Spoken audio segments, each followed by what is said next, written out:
Meus amigos, que Deus abençoe a todos. Obrigado mais uma vez pelo carinho da sua companhia. É sempre bom ter você conosco.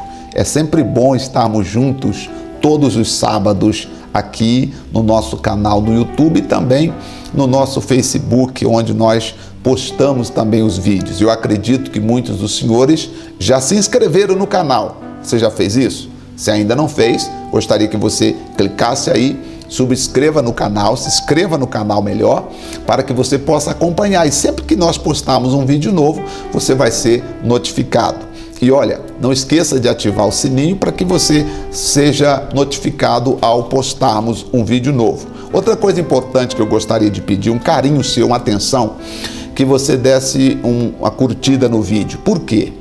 Porque quando você curte o vídeo, o YouTube entende que aquele vídeo é importante. O YouTube entende que aquele vídeo está sendo visto e que as pessoas estão gostando. Se você assistir e de repente não curtir, o YouTube entende que é um vídeo comum, né? E de repente, em alguma circunstância, pode até haver um bloqueio e tal, etc.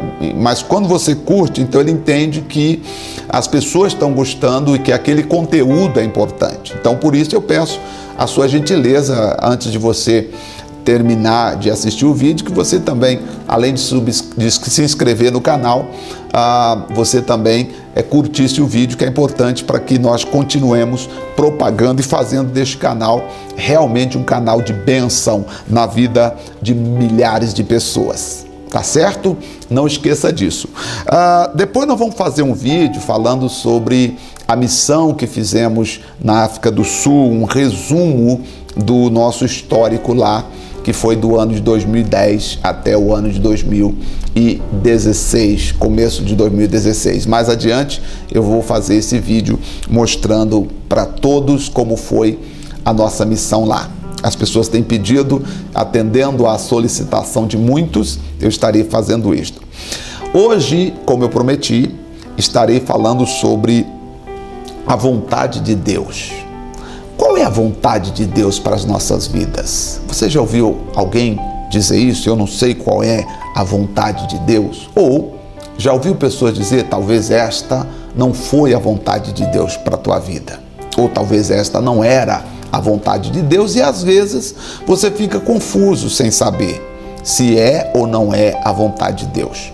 Eu quero dar apenas um pequeno entendimento, acredito eu, uma pequena contribuição no Fazendo a Obra com Excelência de hoje, para que nós possamos entender alguns aspectos da vontade de Deus. Romanos capítulo 12, no verso 1 e verso 2, vai explicar para nós o seguinte. Eu vou ler na versão chamada João Ferreira de Almeida Corrigida. João Ferreira de Almeida Corrigida vai dizer para nós assim, Romanos capítulo 12, verso 1 e 2. Rogo-vos, pois, irmãos, pela compaixão de Deus, que apresenteis o vosso corpo em sacrifício vivo, santo e agradável a Deus, que é o vosso culto racional. Essa parte eu expliquei em uma mensagem. Não me lembro se foi aqui Fazendo a Obra com Excelência ou se foi na igreja. Mas eu falei que hoje o sacrifício que Deus quer não é animais, não é o dinheiro, não é coisas físicas. Deus quer que eu seja o próprio sacrifício.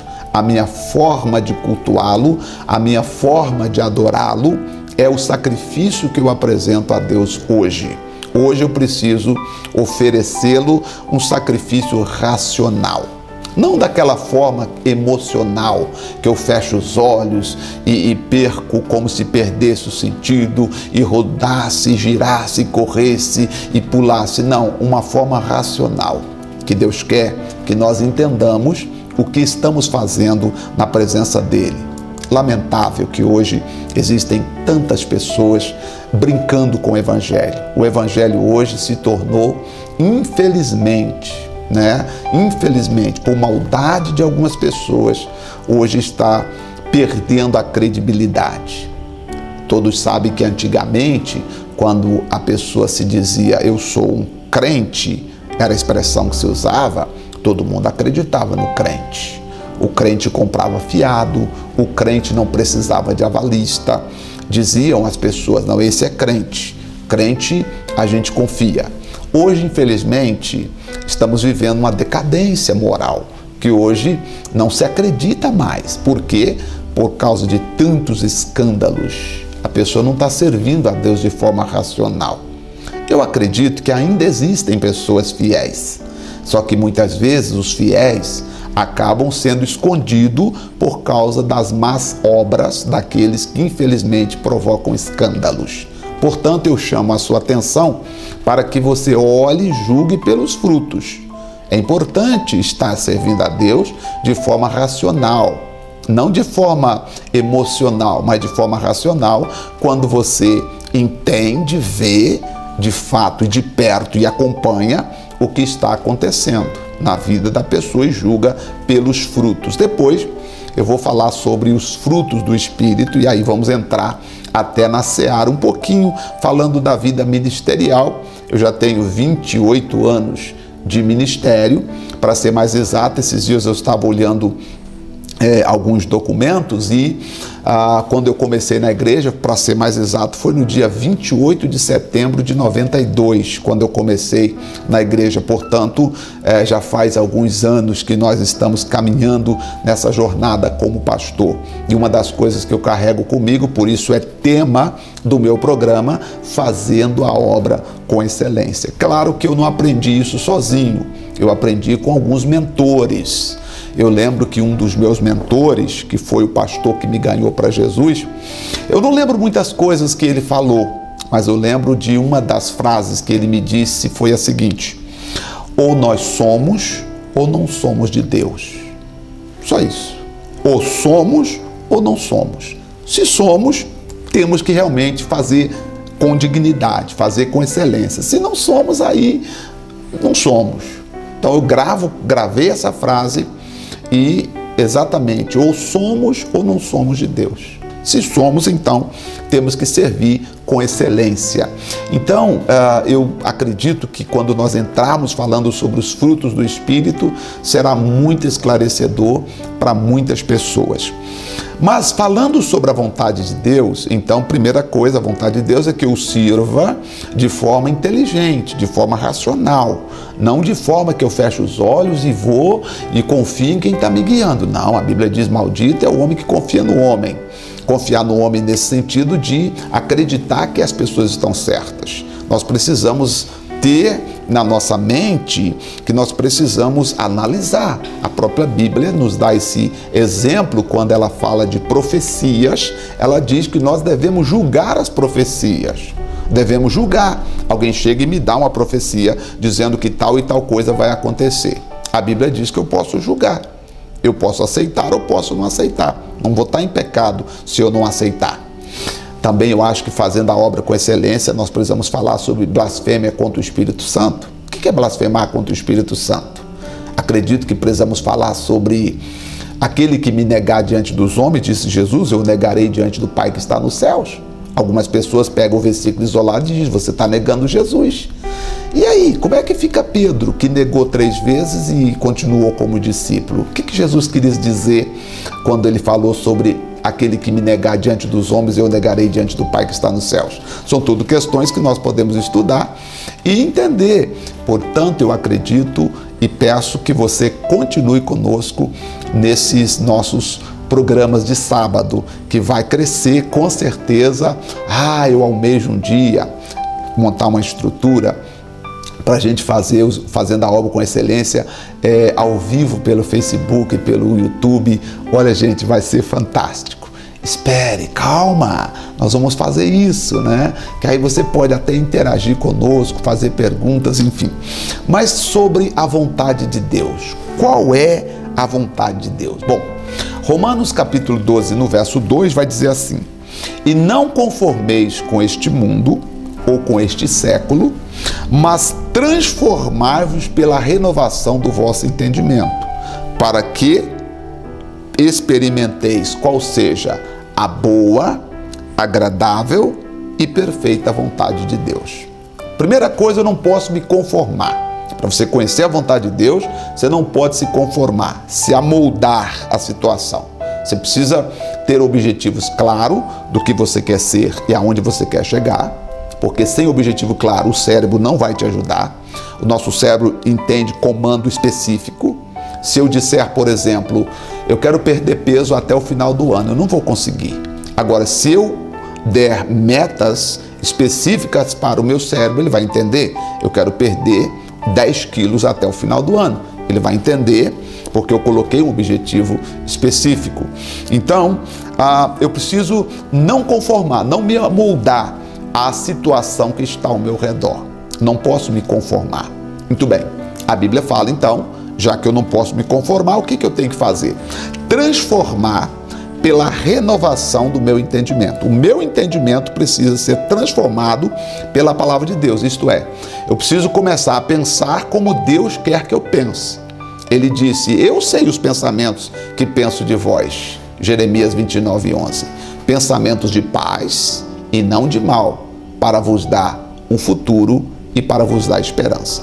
Deus não está pensando ruim a nosso respeito. Algumas pessoas dizem, Deus deve estar muito chateado com você. E aí Deus do céu diz, quem é você para dizer o que eu penso? O que ele pensa, ele registrou. Isaías, Jeremias 29:11 disse Deus, eu bem sei o pensamento que penso a vosso respeito. Pensamento de paz e não pensamento de mal, para vos dar o futuro e uma esperança. Deus não está pensando agora em nos destruir.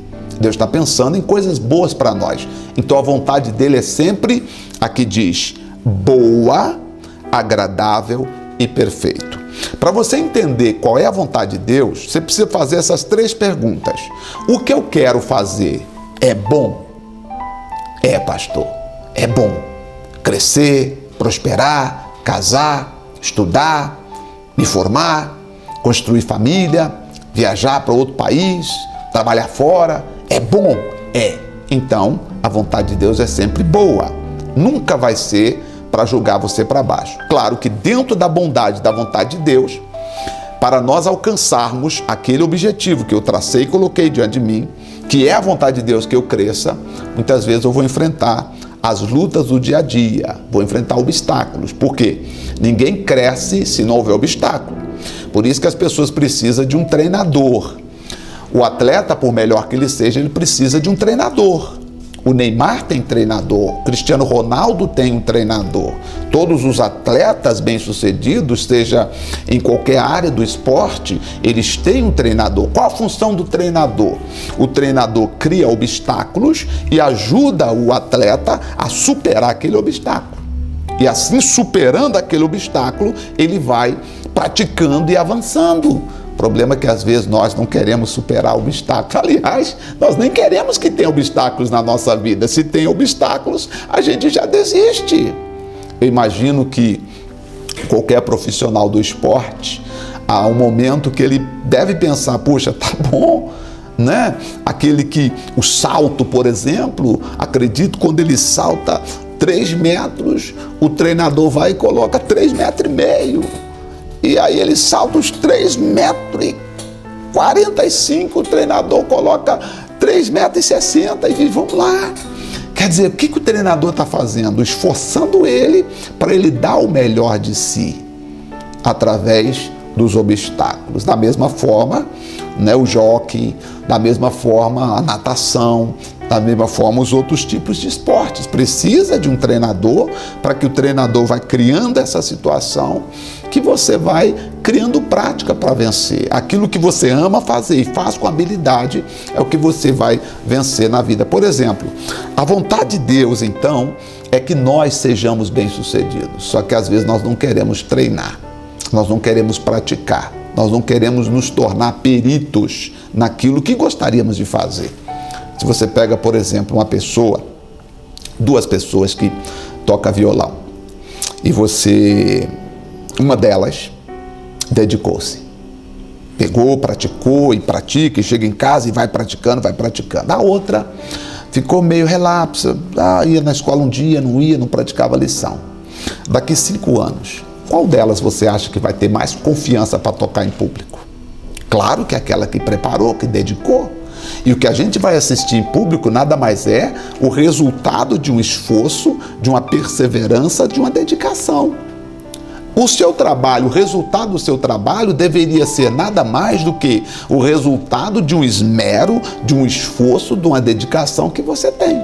Isso te faz prosperar. Esta é a vontade de Deus, que nós sejamos os melhores. Agora, isso não quer dizer que na vontade dele nós não vamos enfrentar obstáculos. Vamos pular os obstáculos, sabendo que a vontade de Deus, primeiramente, ela é boa. Ela é boa, depois ela é agradável. Ela dá prazer, você tem alegria em fazer, aquilo que te satisfaz. Esse agradável eu costumo pedir uma atenção especial, porque às vezes tem coisas que é agradável aos olhos, mas quando você analisa o resultado, você vê que o resultado não é tão agradável assim. Então aí você precisa julgar e dizer, não, peraí, então isso aqui eu não quero. Porque a vontade de Deus, ela é agradável, tanto na hora de praticá-la, e o resultado também será agradável. Entende? Por exemplo, quando Abraão recebeu de Deus a promessa que ele seria pai de uma multidão, a promessa foi boa. Deus fez um pacto com Abraão. Lá no capítulo 15 de Gênesis, no verso 18, Deus fez um pacto com Abraão.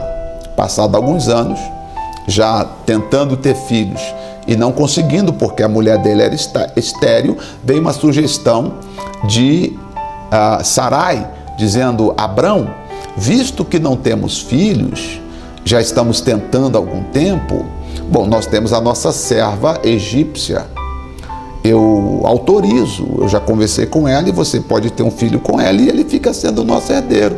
E diz a Bíblia que Abraão ouviu a voz de Sara. A sugestão de Sara era agradável? Sim, claro. Mas qual seria o resultado? Abraão não pensou no resultado, ele pensou apenas no agradável, ter um filho para ser o herdeiro, mas ele não pensou no resultado. Era para ele ter pensado, peraí, Sarai, mas a bênção de Deus é para nós hebreus, como é que eu posso ter um filho com uma egípcia? Esse filho vai nascer uma mistura de hebreu com egípcio, então eu não posso ter um filho com uma egípcia. Ele não pensou nisso. Ele apenas pensou no agradável, ter o filho para ser o herdeiro. Resultado, nasceu Ismael, que não era um projeto de Deus para a vida de Abraão. Depois, com 99 anos, ele estava mais ou menos com 85, com 99 anos Deus aparece para ele, chama a atenção dele e aí o Isaac nasce. Então, quando eu falo de coisas agradáveis, sempre dê uma olhada se aquilo é agradável do começo até o fim. O que é de Deus é agradável hoje, é agradável amanhã e será agradável no futuro. Se no futuro você vê, peraí, por exemplo, essas pessoas que foram envolvidas em tantos crimes aí que nós vimos na televisão, os nossos políticos, ex-políticos que estão com a vida comprometida. Naquele momento, talvez, aquela oportunidade era agradável. Aí eu costumo brincar que o pastor Zé Maria não estava lá para dar uma aula para eles, dizendo assim, olha, mas essa coisa que é agradável agora vai trazer um amargo depois, vai trazer uma consequência. Então nós temos que saber analisar. Nem tudo que é agradável aos olhos agora, talvez o resultado seja tão agradável assim. Então você aprenda no agradável, você precisa verificar se será agradável no começo, no meio e no final. É responsabilidade sua examinar. E por último, diz também que ela é perfeita. A vontade de Deus, ela é perfeita, ela não há imperfeição, Deus não muda, tudo que é de Deus se encaixa no devido lugar. Claro que às vezes há barulhos, há rumores, às vezes antes de você ser contemplado, ser abençoado, muitas vezes aparece leão, aparece ursos no seu caminho, aparece o gigante Golias, para você vencer, para depois você então tomar posse da bênção. Mas sabe de uma coisa, a vontade de Deus, ela é boa, ela é agradável e é perfeita. Se eu pudesse finalizar com uma única frase dizendo a você, eu então finalizaria a Jeremias capítulo 29, que eu amo esse texto de Jeremias 29:11. Eu amo esse texto. Olha, Jeremias 29:11, eu finalizo lendo para você, que diz o seguinte: porque eu bem sei os pensamentos que penso de vós, diz o Senhor. Pensamentos de paz e não de mal, para vos dar o fim que espereis. Eu preciso esperar coisas boas, porque Deus diz, o fim que você espera é o que Deus vai permitir chegar até você. O que você espera de Deus? Coisas boas? Maravilhosas? Coloque no coração Jeremias 29:11. Deus está pensando coisas boas a teu respeito. Não importa o que disseram, talvez disseram que Deus estava triste com você, Deus estava chateado com você, Deus não queria te ajudar, que Deus... Não, nada disso. Deus está pensando coisas boas a nosso respeito, para nos dar o fim que esperamos. Vamos esperar coisas boas e vamos avançar juntos no nome de Jesus. Este foi o Fazendo a Obra com Excelência de hoje. Eu volto na semana que vem, sábado, novamente, com mais um Fazendo a Obra com Excelência. Se lhe ajudou, compartilhe com os amigos e vamos ajudar outras pessoas a serem abençoadas. Um grande abraço e até o nosso próximo encontro. Eu serei pai de multidões, tocarei em muitas gerações. Eu serei pai de multidões, tocarei em muitas gerações.